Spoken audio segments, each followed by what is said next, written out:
Capítulo 36. Ao receber a carta de Mr. Darcy, Elizabeth não esperava que ela contivesse uma repetição das suas propostas. Por outro lado, não tinha a menor ideia a respeito do conteúdo da carta. É fácil imaginar com quanta avidez ela se inteirou dos termos e quantas emoções contraditórias eles lhe produziram no espírito. Durante a leitura os seus sentimentos não podiam ser definidos. Primeiro constatou com assombro que ele acreditava poder se desculpar, estava persuadida de que um justo pudor o impediria de dar qualquer explicação, fortemente prevenida contra tudo que ele pudesse dizer, começou a ler o seu relato do que tinha acontecido em Netherfield. Leu com uma ansiedade que quase a impedia de compreender, a impaciência de saber o que a próxima frase deveria trazer a incapacitava de aprofundar o sentido daquela que tinha diante dos olhos. Elizabeth imediatamente resolveu que era falsa a alegação de Mr. Darcy de que ele acreditara na insensibilidade da sua irmã. As outras objeções contra o casamento, as piores, a enfureciam de tal forma que aboliam todo o seu desejo de ser justa. As palavras de Darcy não exprimiam nenhum arrependimento, seu estilo não era de quem se quisesse desculpar. Era arrogante, orgulhoso e insolente. Mas, quando passou para o outro assunto, depois de ter lido, com mais atenção, o relato de acontecimentos que, se verdadeiros, jogariam por terra toda a sua boa opinião sobre Mr. Wickham, e que aliás tinham uma semelhança alarmante com a história que Mr. Wickham contará a seu próprio respeito, os seus sentimentos cresceram em intensidade e se tornaram ainda mais difíceis de definir. O assombro, a apreensão e até o horror a oprimiam. Ela se recusava a acreditar naquilo, exclamando repetidamente: deve ser falso, não pode ser. É a maior das mentiras. E, depois de ter percorrido toda a carta, embora não se lembrasse de quase nada que tinha lido nas duas últimas páginas, Elizabeth colocou-a de lado, dizendo a si mesma que nunca mais a lera.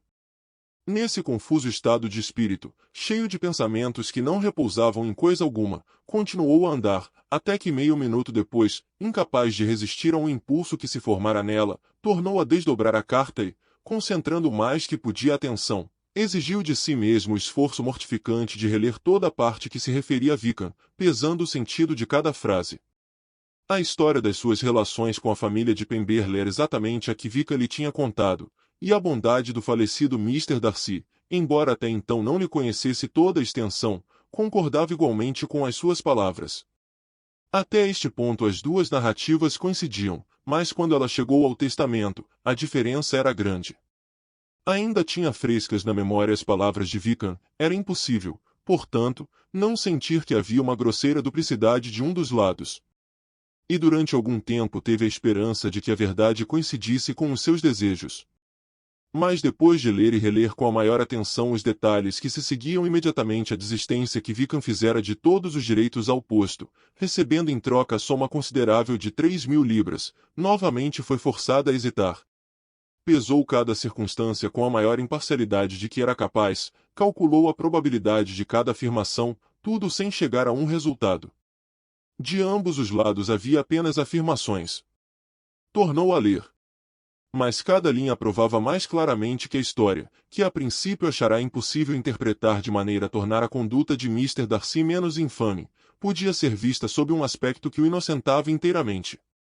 A extravagância e a dissolução que Mr. Darcy não hesitava em atribuir ao caráter de Mr. Wickham a feriam extremamente. E tanto mais que ela não podia apresentar uma prova de que essas acusações eram injustas. Elizabeth nunca ouvirá falar em Wickham antes da sua entrada na milícia do condado na qual ele se engajara, obedecendo à sugestão de um rapaz que encontrara acidentalmente em Londres. Nada se sabia no Hertfordshire a respeito da sua vida anterior, a não ser o que ele próprio tinha contado. Quanto ao seu caráter real, mesmo que tivesse meios para isto, Elizabeth nunca sentirá o desejo de fazer investigações a respeito. A sua figura, a sua voz, os seus modos haviam sido suficientes para que ela lhe atribuísse todas as virtudes.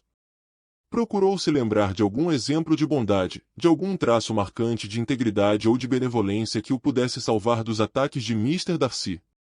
Ou pelo menos de uma virtude que prevalecesse sobre aquilo que o seu desafeto tinha descrito como sendo ociosidade e vício e em que ela procurava ver apenas uma série de erros casuais. Mas não lhe foi possível encontrar nenhuma lembrança dessa natureza. Podia vê-lo instantaneamente diante de si, com todo o encanto das suas boas maneiras, mas não podia se lembrar de nenhum ato concreto de virtude, que merecesse a aprovação geral da sociedade e a consideração que ele desfrutava entre os oficiais. Depois de refletir consideravelmente sobre este ponto, mais uma vez recomeçou a ler. Mas infelizmente a história que se seguia, relativa aos seus desígnios de raptar Miss Darcy, era confirmada pela conversa havida entre ela própria e o coronel Fitzwilliam, na manhã anterior, e finalmente Mr. Darcy havia apresentado o testemunho do coronel Fitzwilliam, a fim de que ela pudesse obter a confirmação de cada detalhe da sua versão. Sabia por informação prévia do coronel que ele estava intimamente ligado a todas as circunstâncias da vida do primo, e não tinha nenhum motivo para duvidar do seu caráter. Por um momento esteve quase resolvida a apelar para o coronel, mas esta ideia foi afastada, porque exigiria uma explicação embaraçosa, e porque sabia que Mr. Darcy jamais a teria sugerido se não se tivesse previamente assegurado da colaboração do primo. Ela se lembrava perfeitamente de toda a conversa que tivera com Mr. Wickham, na primeira noite, em casa de Mr. Phillips. Muitas das expressões que ele usara ainda estavam frescas na sua memória. Compreendi agora, de súbito, toda a impropriedade que havia naquelas confidências a uma pessoa estranha, e espantou-se de nunca haver pensado nisto antes. Viu a indelicadeza daquela exibição e a incompatibilidade entre as suas afirmações e a sua conduta. Lembrava-se de que ele se gabara de não temer um encontro com Mr. Darcy, que Mr. Darcy poderia se mudar, caso se sentisse mal, mas ele não o faria. No entanto, tinha-se furtado de comparecer ao baile de Netherfield, na semana seguinte.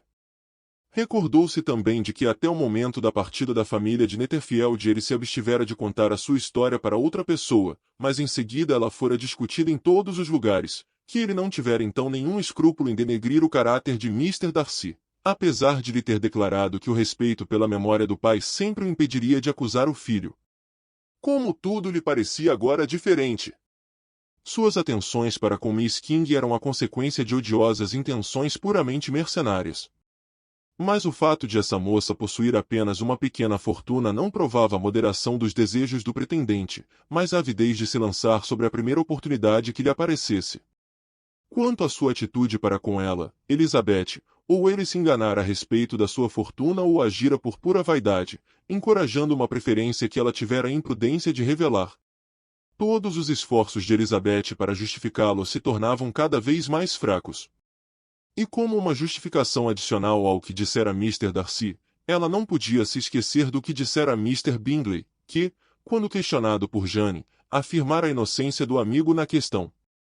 As maneiras de Mr. Darcy eram orgulhosas e desagradáveis, mas durante todo o curso das suas relações com ele e do contato frequente que ultimamente haviam tido, concedendo-lhe uma espécie de intimidade, nunca presenciara nenhum fato que provasse que ele era inescrupuloso e injusto ou que possuía hábitos irreligiosos ou imorais. Todos os seus amigos o prezavam, e até Wickham lhe havia reconhecido qualidades como irmão. Ouvira-o várias vezes falar afetuosamente da sua irmã, o que provava que ele era capaz de sentimentos ternos.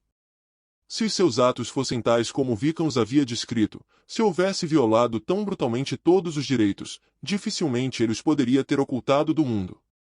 E se ele fosse capaz de tamanha injustiça, não se explicaria a sua amizade com um homem tão estimável quanto Mr. Bingley.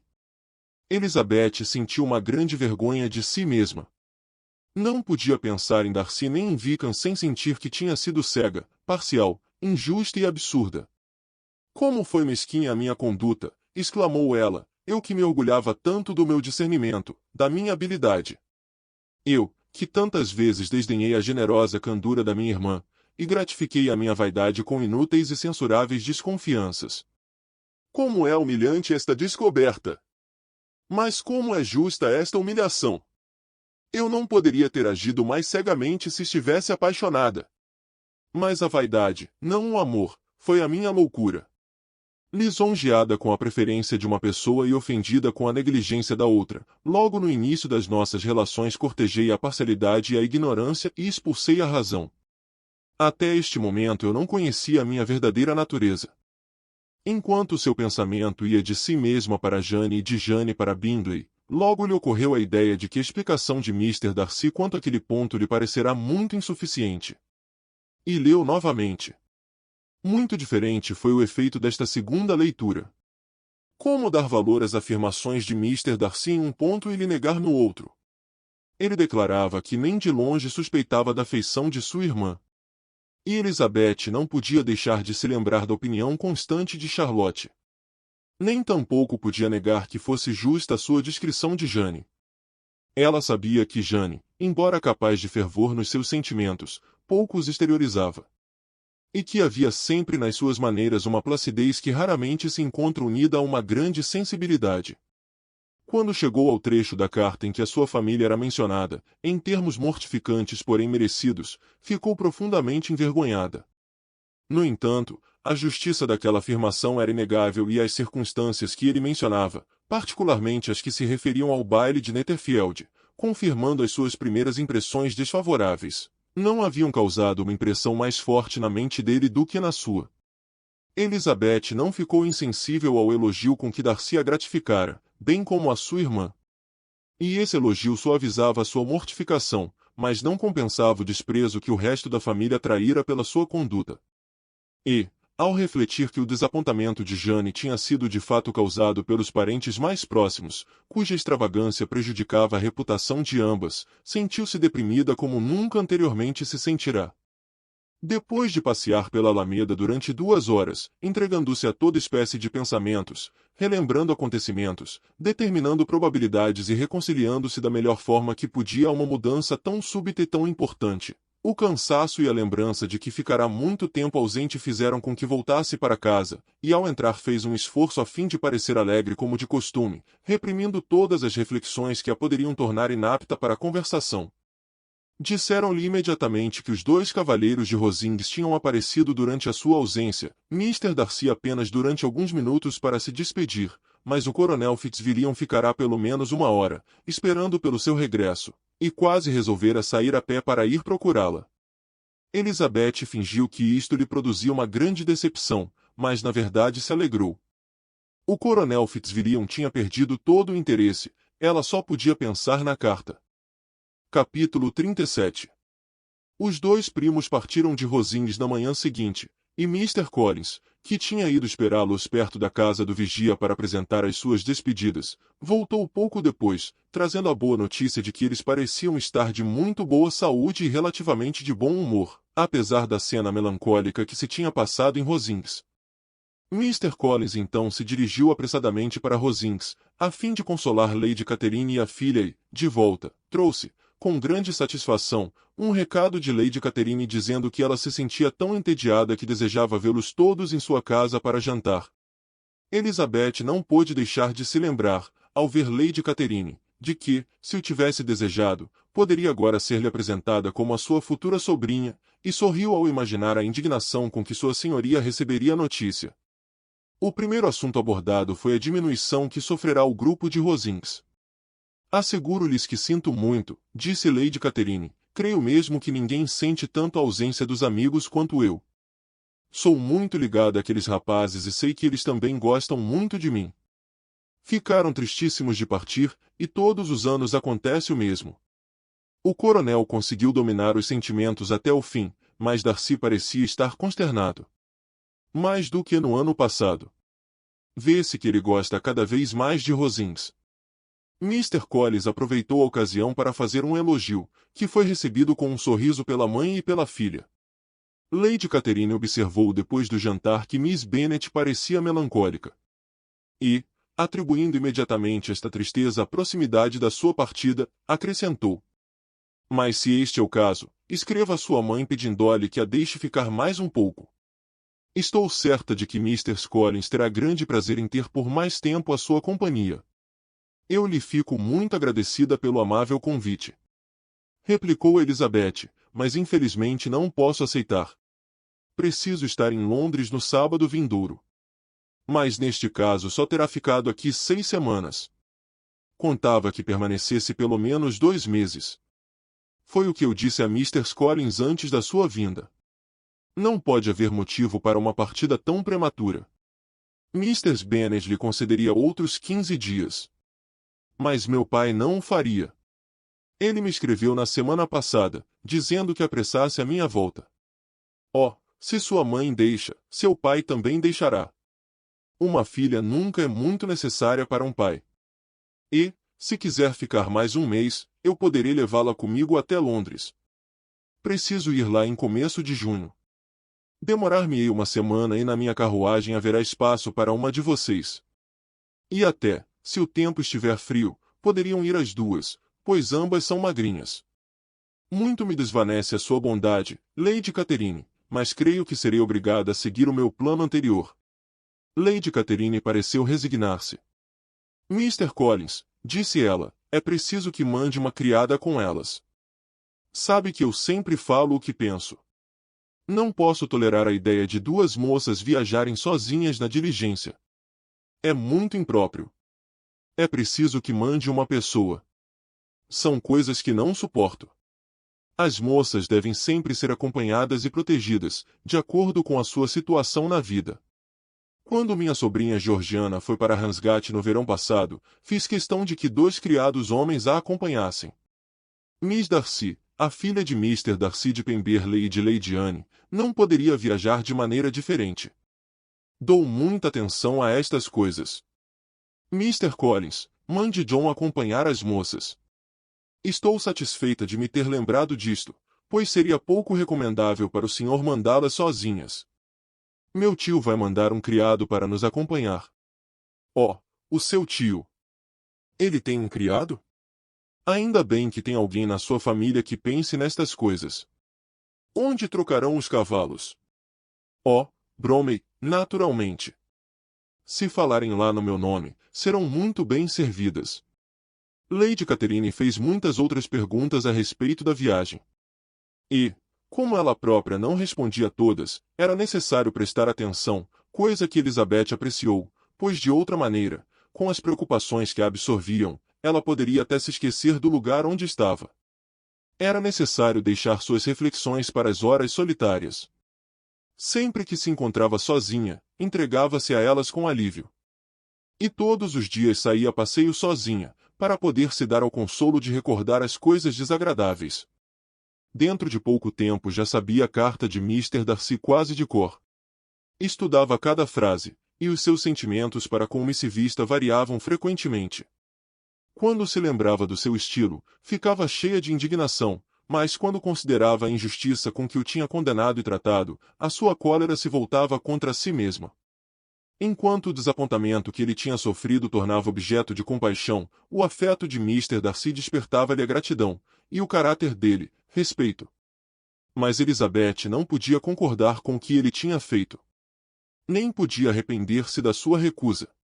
Tampouco sentia a menor vontade de vê-lo.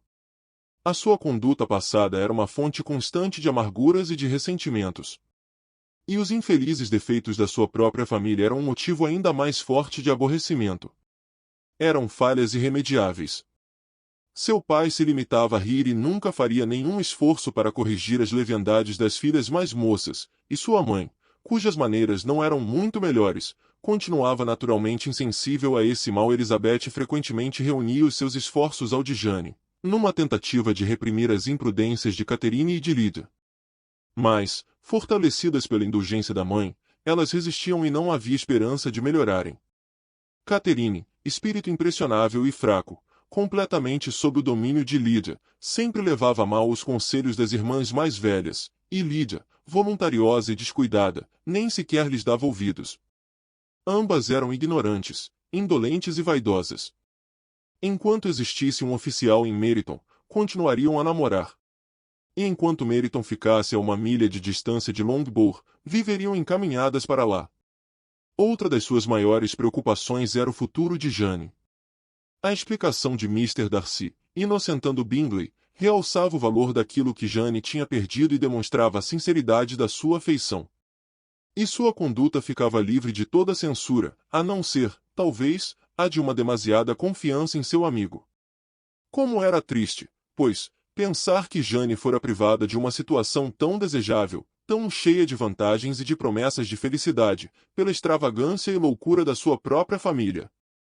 Quando a essas recordações se acrescentava a decepção que sofrerá com Wickham, era fácil acreditar que a coragem e o bom humor de Elizabeth, tão difícil de reprimir, estavam agora tão afetados que lhe era quase impossível manter com as outras pessoas o mesmo tom de antigamente. Os convites para Rosings foram tão frequentes durante a última semana como durante a primeira. A última noite foi passada lá. E Lady Catherine tornou a se informar minuciosamente de todos os detalhes da viagem. Deu conselhos sobre a melhor maneira de fazer as malas e insistiu tanto na necessidade de empacotar direito os vestidos que de volta Maria se sentiu obrigada a desfazer todo o trabalho da manhã e fazer novamente a mala. Quando se despediram, Lady Catherine, com grande amabilidade, desejou uma boa viagem. Convidou-as a voltarem a Hunsford no ano seguinte. E Miss de Bourgh levou a sua benevolência ao ponto de fazer uma reverência e estender a mão a ambas.